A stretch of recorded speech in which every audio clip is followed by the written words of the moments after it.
해서 진작에 좀 모시고 싶었습니다만 이제야 저희가 연락을 드려서 이제야 모시게 됐습니다. 와주셔서 고맙습니다. 영광입니다. 아유, 고맙습니다. 현재 미래셋 자산운용의 고문으로 계시는 그리고 직전에 미래셋 은퇴연구소장 네, 또 그렇습니다. 하셨었고 예. 또 자산운용사 대표이사도 하셨었고 뭐 채권운용 CIO도 하셨었고 그러니까 운용 쪽에서는 정말로 속된 말로 잔뼈가 굵으신 분. 네, 그거하고 이제 경제연구소도 있었으니까요. 예, 경제분석 매크로까지. 예, 그렇습니다. 근데 이번에 그 성장이 멈춘 시대의 투자법이라는 신간이 나와서 덕분에 저희가 또 이제 김경록 대표님을 뵐 수 있게 되었습니다. 네, 감사합니다. 감사합니다. 저도 되게 유익하게 읽었습니다. 네. 뭔가 좀 클리어하게 정리를 해주신 부분도 있고, 근데 성장이 멈춘 시대의 투자법이라 해서 이거는 우리가 그냥 상수로 가져가야 되는 겁니까? 성장이 멈춘 시대다 현재는. 정말 좋은 질문을 해주셨는데요. 사실은 이제 그 부분의 논쟁도 꽤 중요한 겁니다. 최근에 이제 우리가 정해진 미래 인구와 관련해서요. 네네, 인구 감소하고. 예, 거기에 대해서도 이제 두 가지 큰 흐름이 있는데요. 하나는 이제 인구의 변화에 보면은 인구 구조는 미래가 정해져 있다 이렇게 보는 쪽도 있고요. 또 하나는 이제 우리가 예를 들어 고령화가 된다고 그러더라도 우리가 그 고령 인구를 노동시장에 얼마나 참가시키느냐. 여성 인구를 노동시장에 얼마나 참가시키느냐. 거기에 따라서 우리나라 경제는 당연히 다르게 갈 수 있다. 그래서 정해진 미래가 아니라 인구 구조에 따라서도 미래는 마치 우리가 불투명한 어떤 유리를 통해서 보듯이 그렇게 확실하게 정해져 있지 않다는 것입니다. 우리가 어떻게 하는가에 따라서 미래는 인구의 영향조차 다르게 변화갈 수 있다. 이렇게 보고 있거든요. 예, 저는 이제 그 부분이 당연히 쉬운 것은 아닙니다. 그렇지만 그 가능성은 당연히 열려 있는 것이고요. 그다음에 이제 성장이 멈춘 시대라는 것은 일반적으로 그렇게 보는 게 아마 맞을 겁니다. 네. 왜냐하면은 여러분들이 이제 이전에 그 별의 소원 그대 이 드라마를 보면은 제일 처음 도입부를 보면은 조선시대 400년 그 벌판에서부터 갑작스럽게 막 빌딩이 들어서는 장면이 나옵니다. 조선시대 400년 동안은 그렇게 급작스럽게 이루어진 게 아닐 것이고요. 우리나라는 이제 1960년대부터 한 60년 동안은 그렇게 급속하게 성장을 했는데요. 저는 이제 영상을 보면서 든 생각이 이제 저기에 추가로 우리가 도로를 얼마나 나올 것이며 그다음에 빌딩을 얼마나 지을 것이며 공장을 얼마나 지을 것인가 하는 것이죠. 그 말은 자본 투자가 줄어든다는 것입니다. 그래서 앞으로 이제 KDI도 전망을 했습니다마는 우리나라의 성장률에서 이제 자본 투자를 인한 성장률은 계속 줄어듭니다. 그래서 장기적으로 전체 성장에서 한 0.4, 0.4% 정도 그 정도가 자본 투자로 인한 성장률입니다. 네. 이전에는 3.8% 이랬는데요. 많이 떨어진다는 것이죠. 뭐 상식적으로 건물을 옛날에는 허벌판에 아파트 하나 지으면 수익률이 엄청 높았죠. 네네. 그러니까 마구 짓습니다. 지금은 이제 거기서 추가로 하나 지어봐야 수익률이 그렇게 높지 않다는 것입니다. 그래서 많이 안 짓는 것이죠. 그래서 그런 부분 때문에도 이제 성장률이 떨어지게 돼 있고요. 우리나라 성장률이 제일 타격을 받는 것은 결국 인구입니다. 네. 그래서 생산 인구, 그다음에 노동 인구의 감소로 인해서 이제 그게 거의 마이너스 영향을 주게 되거든요.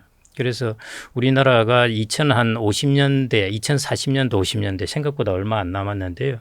그때쯤 되면은 거의 0%대 정도 성장률입니다.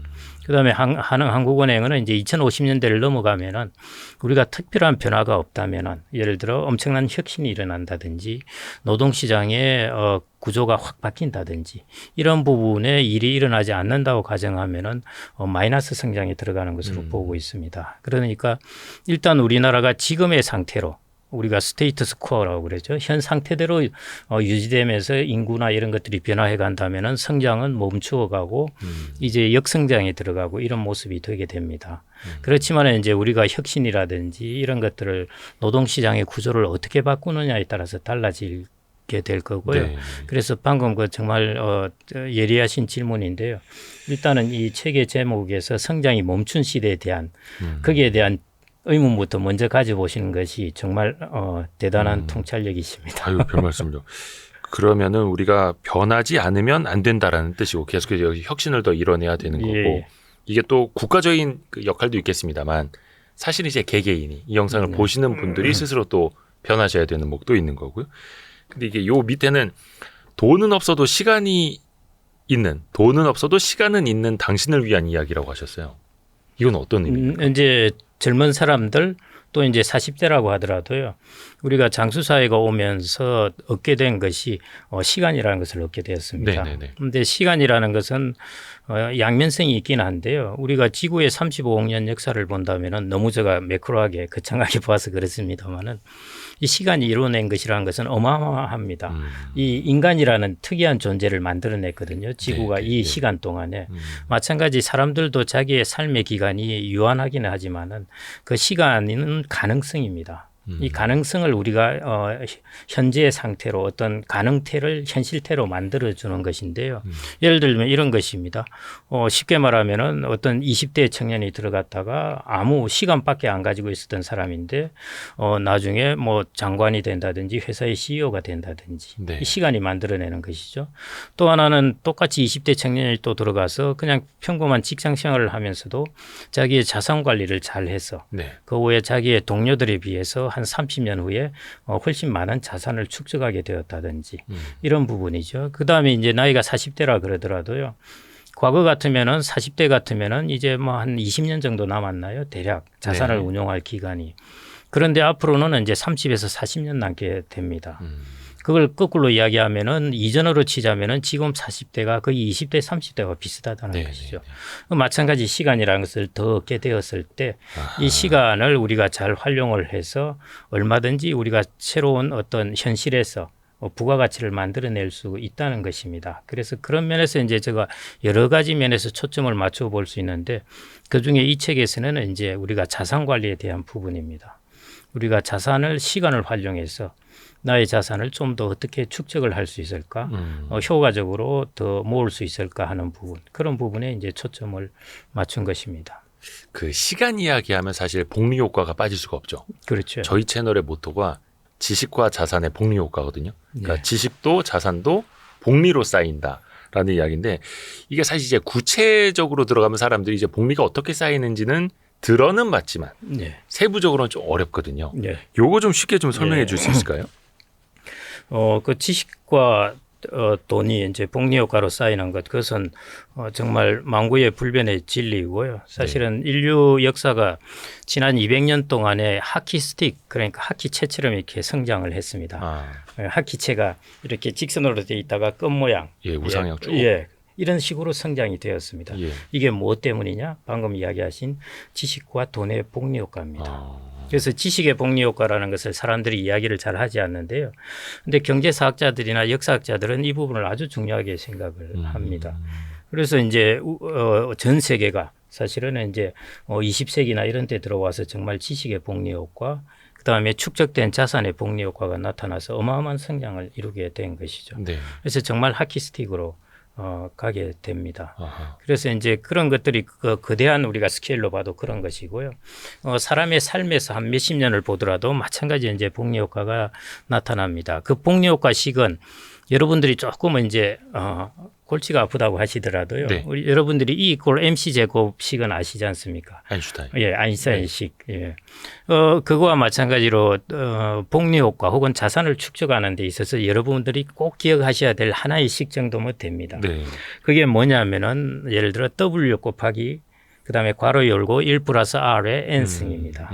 이게 복리 효과인 것입니다. 저게 W가 내가 지금 투자하는 돈, 그 다음에 R이 수익률, N이 내가 투자하는 기간이라는 것입니다. 자, 이게 승수인 것이죠. 승수이기 때문에요. 저 승수가 커질수록 저게 기하급수적으로 우리가 돈이 불어나게 됩니다. 그래서 예를 들어서 우리가 이제 W를 1,000만 원이라고 가정을 해보겠습니다. 그 다음에 R을 0.1, 즉 10%라고 가정을 하게 되면요. 그러면은 이제 5년이 지나면은 한 600만 원 정도. 가 더 증가하죠. 그게 뭐냐면은 1,000만 원이 있다가 1,600만 원이 된 것입니다. 그래서 600만 원이 더 증가했는데요. 이게 30년 지나면 한번 보십시오. 1억 7,400만 원이 되게 되고요. 그전 10년 동안에 더 증가한 게 1억 700만 원이 증가합니다. 제일 오른쪽에 있는 시 그 써놓은 것이 이제 증가폭입니다. 10년 동안. 그래서 10년 동안의 증가폭을 보시면요. 처음에는 5년 동안 600만 원 증가하고 또 5년 동안 900만 원 증가했다가요. 그러니까 10년 동안 900만 원 증가했다고 보시면 되죠. 네, 네. 10년 동안 900만 원 증가했다가 그다음 10년 지나니까 4,200만 원 증가했습니다. 예. 그다음 10년 지나니까 1억 7천만 원, 700만 원. 그다음 10년 지나니까 2억 8,200만 원. 네. 그다음 10년 지나니까 이제 이런 데서 무섭게 나옵니다. 거기서는 이제 7억 2,200만 원이 된 것이죠. 팡팡 뛰는. 예. 거기서 또 10년 지나니까 18억 7천만 원입니다. 불과 10년의 차이가요. 그래서 이제 우리가 이런 이야기를 합니다. 오렌 버핏이 지금 94세인가 뭐 네, 이 정도 되죠. 오렌 버핏의 부의 비결은 무엇인가 음. 하는데요. 부의 비결이 이 시기에 있습니다. 그 수익률이 이제 20%니까 R 자체가 아주 높죠.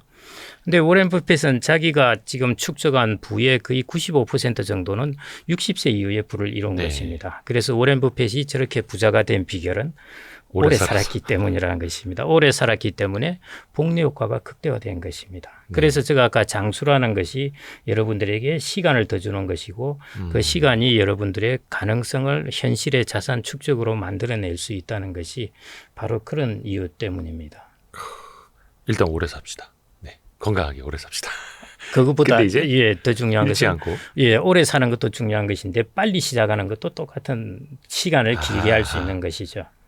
오래 살거나 빨리 시작하거나 아니면 그렇죠. 빨리 시작해서 오래 살거나. 그거는 뭐 아까처럼 이제 어마어마한 복리 효과를 나타내는 버핏. 것이고요. 그래서 저는 이제 젊은 부모님들 이제 자녀를 아주 어린 자녀를 둔 부모님들을 만나면은 그냥 자녀들에게 지금부터 투자 계좌 만들어 가지고 지금부터 시작하라는 것이고요.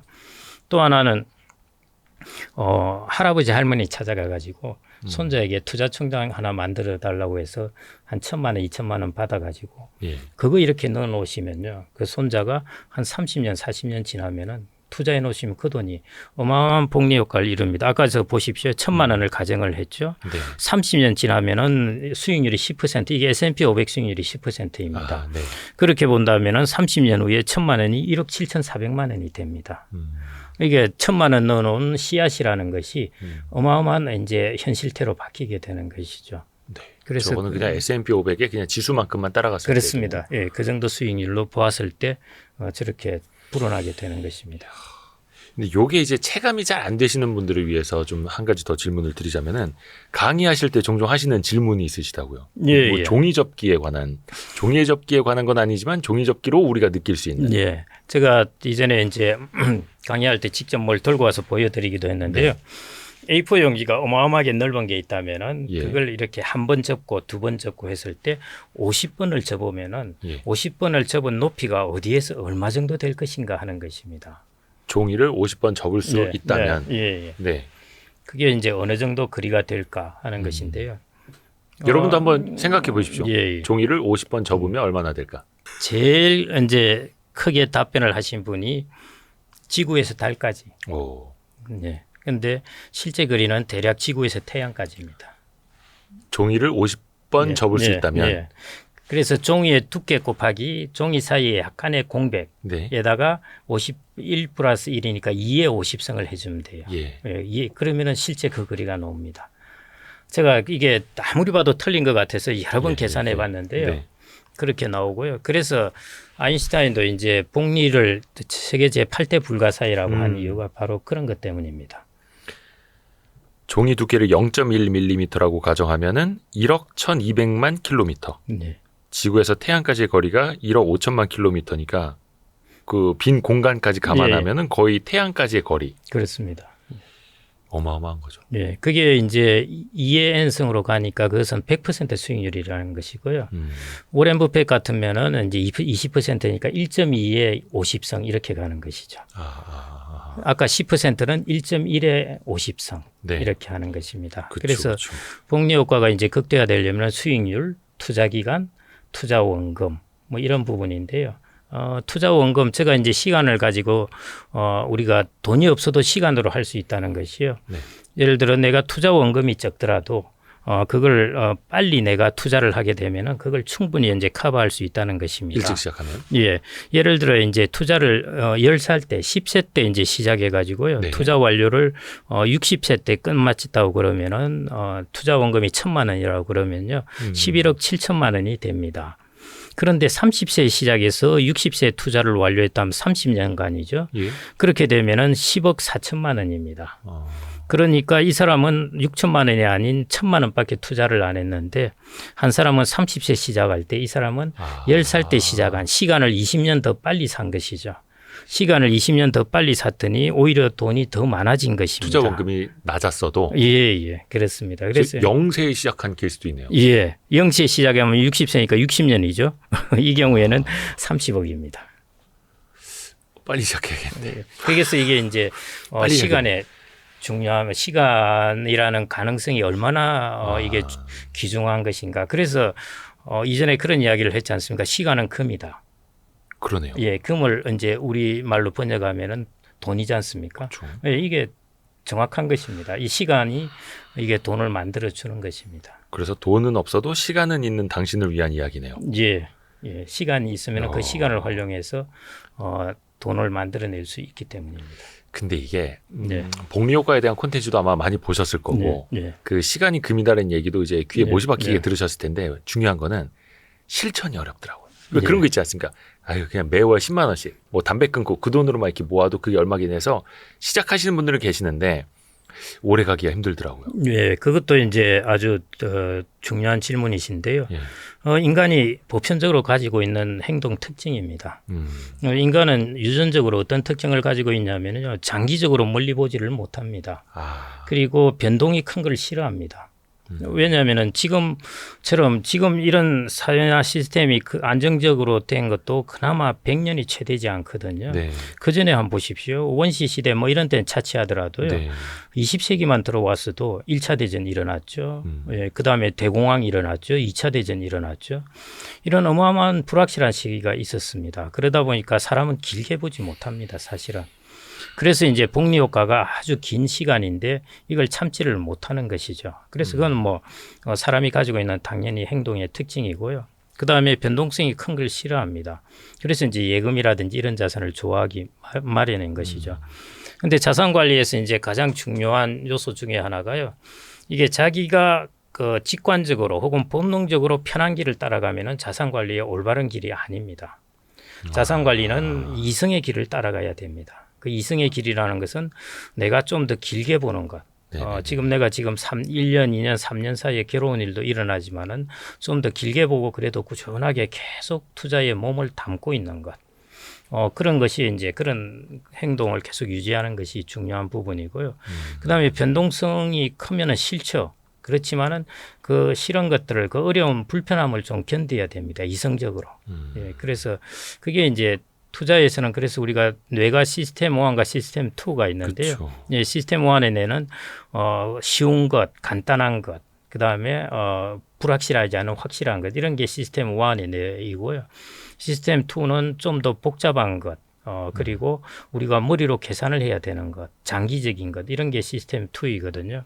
그래서 여러분들이 자산 관리를 할 때 제일 중요한 것은 시스템 1의 뇌로 관리하는 것이 아니라 시스템 2로 뇌로 관리해야 됩니다. 그 두 개의 이제 양극단의 모습을 비교하자면은 시스템 1의 뇌로 자산을 관리하는 것은 내가 차곡차곡 저축을 하면서 예금으로 운용을 하다가 필요하면은 중간 그것도 예금도 긴 건 없잖아요. 아주 길게 운용 뭐 20년짜리 채권이라든지 이런 것이 아니라요. 그냥 1년, 2년짜리 예금으로 계속 하는 것입니다.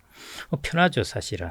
예, 이게 시스템 1의 뇌가 주로 이제 움직이는 것이고요. 시스템 2의 뇌는 내가 자본이라면은 이제 주식이나 부동산일 텐데요. 이런 것들을 차곡차곡 투자를 해서 내가 좀 더 길게 투자를 하는 것입니다. 부동산은 보통 10년, 20년을 보고 하는 것이고요. 주식도 보통 10년 이상은 봐야 하는 것이니까요. 그게 이제 시스템 2의 뇌가 하는 것입니다. 그래서 자산 관리는 철저하게 시스템 2의 뇌로 이렇게 움직이는 것이 자산 관리입니다. 불편한 것을 이성적으로 이겨내면서 정확합니다. 예. 또 어려운 이야기라서. 아니, 그래서 예. 우리 김경록 고모님은 1994년부터 지금까지 매월 10만 원씩을 납입하고 계시는 게 있다고요. 예. 그러면 지금 딱 한 30년 넘은 거네요. 만 30년? 정확하게 30년 정도입니다. 그러면 이제 3,600만 원 원금이 정도인데요. 지금 한 1억 원 정도 이렇게 되어 있습니다. 그러니까 한 6,400만 원 정도가 이제 수익이 이자로 수익이 생긴 것이고요. 혹시 어느 이거는 어디에다 이렇게 제가 이전에 처음에는 장기신용은행에 있었기 때문에요. 예. 그때는 이제 신탁형이었습니다. 그래서 신탁형이니까 채권을 사는 것이었어요. 네네네. 그러니까 그런 금리라도 이게 제가 아. 30년을 이렇게 넣어놨더니 원금이 3,600이고 수익이 6,400만 원 이렇게 된 것입니다. 그래서 이게 이제 복리의 효과라고 할 수가 있고요. 이걸 그러면 가능케 한 요인이 뭐냐? 네. 자동이체입니다.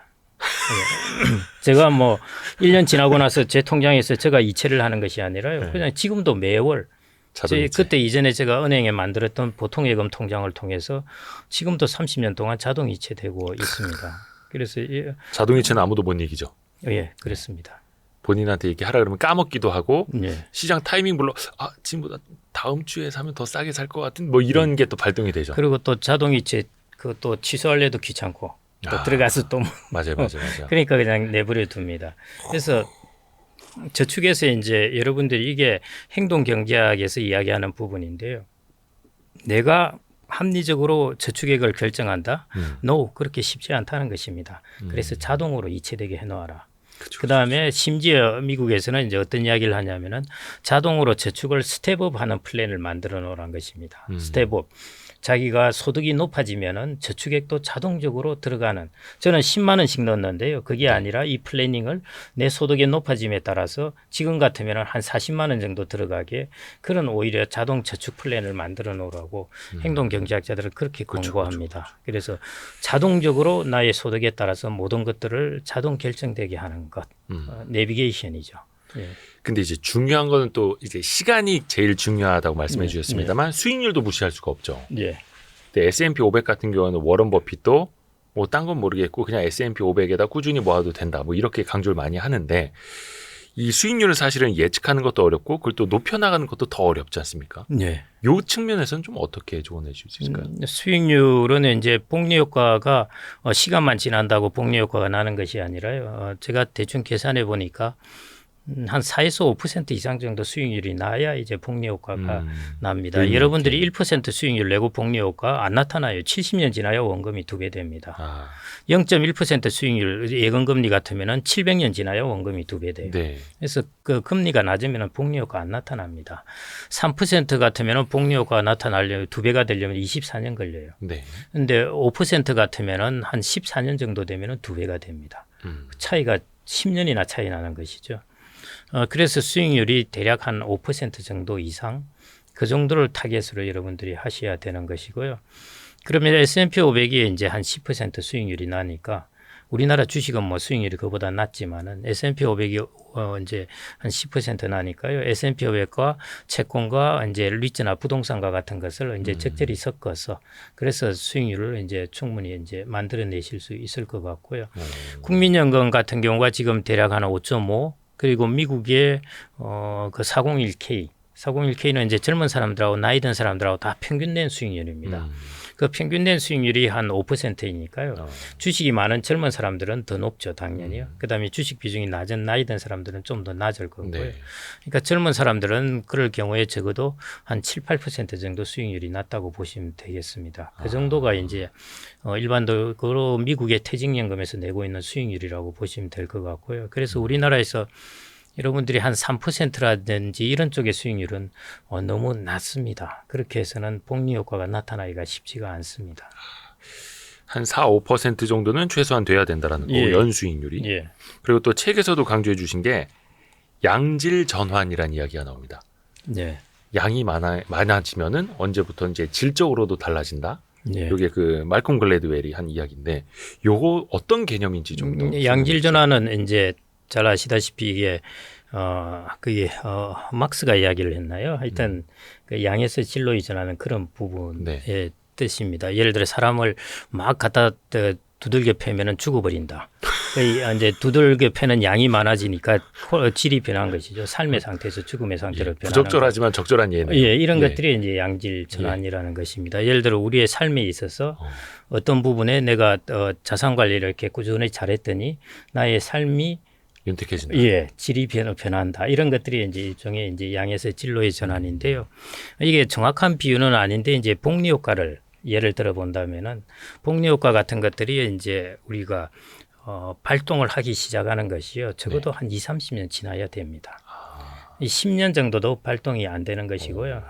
그래서 지금부터 여러분들이 20대 중반, 30대부터 시작했다 하면은 한 50대 가면은 자본이나 주식을 가진 사람하고 예금을 가진 사람의 이제 차이가 나타나기 시작합니다. 한 10년 지나면 차이가 나타나기 시작하고요. 한 30년 지나면은 그 차이를 어떻게든 좁힐 수가 없습니다. 그때는 이제 완전히 두 사람의 질적인 문제가 완전히 달라지게 되는 것이죠. 그래서 복리효과가 시간이 지나면은 거의 이제 그 효과를 누린 사람과 누리지 않은 사람은 완전히 디멘션이 다르게 간다 그렇게 보시면 되겠습니다. 근데 이게 참 많은 사람들이 워런 버핏도 많은 그 지적을 합니다만 빨리 부자가 되려고 하죠. 예. 복리효과 뭐 이런 쪽으로 다 좋고 다 알겠는데 종이 50번 접으면은 지구에서 태양까지 거리 오케이 다 좋아. 근데 2, 30년보다 난 더 빨리 부자가 될 수 있을 것 같아. 예. 내가 직접 투자하면 더 잘할 수 있을 것 같아. 예. 이 생각들 하지 않습니까? 예. 그게 이제 사람이 왜 로또를 사겠습니까? 한 방. 예. 그게 역시 이제 행동경제학에서 확률 가중함수라는 것을 이제 만들었는데요. 이게 이제 츠버스키하고 카네만이 이제 연구한 겁니다. 뭐냐면은 사람들이 이제 객관적으로 확률이 1%인데 본인은 10%라고 생각을 하는 겁니다. 내가 될 것 같고. 예. 그다음에 사람들이 확률이 아주 낮은 부분에서는 과다하게 평가를 하고요. 확률이 아주 높은 영역에서는 과소하게 평가를 합니다. 예를 들어 99%가 될 것 같아도 1% 안 되는 것 때문에 확 움츠러듭니다. 예를 들어 99% 확률이라면은 충분히 투자를 해도 되는데 내가 저 1%에 걸리면 어떨까 하는 것 때문에 확 움츠립니다. 마찬가지 우리가 확률이 한 1%밖에 안 되는데 이 사람은 자기는 한 30% 된다고 생각하는 거죠. 그래서 낮은 확률에 막 투자를 해요. 로또를 사는 사람들은 자기는 어떻게 평가를 하느냐? 될까 안 될까 거의 50%를 평가. 이거는 좀 제가 심하게 이야기한 것이고요. 예. 네. 그만큼 이제 자기가 주관적으로 확률을 높게 평가합니다. 그래서 카네만하고는 그 확률의 선이 30%라고 봤어요. 30% 밑에서는 과다하게 평가하고 30%를 넘어서는 선에서는 과소하게 평가한다는데요. 아까처럼 그런 부분입니다. 내가 옵션을 산다든지 옵션 배수가 최근에 주식시장 움직일 때 옵션 난리가 났었지 않습니까? 그런 것들이 사람을 유혹하는 거예요. 그쵸. 이야 100배 1000배 내가 1000만 원만 넣어도 돈이 얼마냐 하는 것이죠. 그런데 그 희박한 확률인데도 자신은 과대평가하는 것입니다. 그래서 이런 부분에 길은 있어요. 당연히 세상에서는 우리가 또 아주 짧은 기간에도 떼돈을 벌 수 있는 당연히 시장이 있습니다. 그런데 이 시장은 확률이 너무너무 낮습니다. 예, 그래서 저는 이런 시장에 들어와서 돈을 벌려면은 조상이 어마어마한 음덕을 쌓았다든지 이거 운의 영역인 것이죠. 그렇죠. 예, 그래서 투자는 여러분들이 가끔 뭐 운을 테스트하는 것도 뭐 나쁘지는 않습니다만은 습관적으로 운을 테스트하면 그게 노름입니다. 도박이고 그렇게 하시면 안 되고요. 그게 이제 습관적으로 운을 테스트하는 것에 빠져버리면은 큰일 납니다. 그는 투자가 절대 아니고요. 투자라는 것은 버튼 말킬이 이런 이야기를 했습니다. 투자란 천천히 그러나 확실하게 돈을 버는 법. 저는 이 정의를 보고 정말 여기에서 내가 더 빼고 더 할 것도 없겠다. 이 정의야말로 투자에 관한 가장 정확한 정의라고 저는 보고 있습니다. 물론 투자를 단기로 보는 사람의 영역도 있습니다. 사람은 참 신기하게도요. 또 그런 재주를 타고난 사람이 어쩌다가 한두 명씩 있어요. 그런데 그런 사람을 보고 나도 그런 재주를 타고났을 거라고 생각하면 큰일 납니다. 그 사람은 저 뭐 진짜 상위 0.001%일 수 있는데 그리고 운이 좋았을 수도 있고요. 그쵸, 사람은 자기가 운이 좋았는데 자기의 실력이라고 스토리를 만들어냅니다. 자기는 우연히 해서 옵션에서 돈을 많이 벌었는데 벌고 나서 사람들에게는 내가 얼마나 치열한 리서치를 통해서 그날 베팅을 해서 돈을 벌었다고 자기의 실력으로 이야기를 하는 것이죠. 옆에 사람들이 들으면은 나도 열심히 공부를 하면 저럴 수 있겠구나 생각을 하는데요. 그렇지 않다는 것입니다. 그렇죠.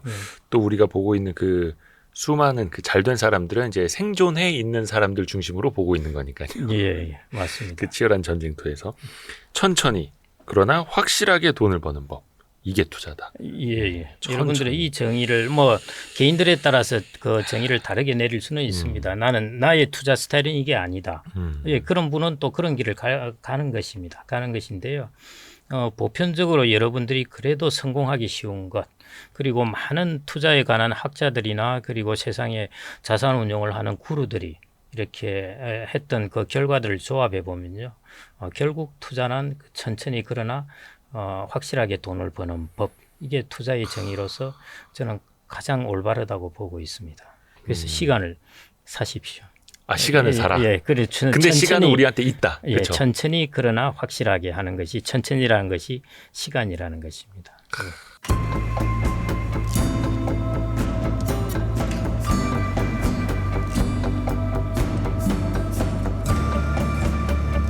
시장에 빠지면 원래 했던 것보다 더 빠진다라고 알고 있는데 사실은 안 그래요. 본인들이 퍼나 PBR 계산은 잘못했던 거예요. 너무 쓸데없는 정보들을 많이 하려고 하죠. 오랫동안 움직이지 않았던 기업들은 공통적으로 나밖에 없을 가능성이 높아요. 그러다 갑자기 땡기면 세상의 모든 걸 나 혼자 다 가져가요. 중요한 건 100배 오를 동안 돈 번 사람이 여의도에 단 한 명도 없다는 놀라운 사실입니다. 이 주식은 원래 그래. 끝이었어요, 진짜로.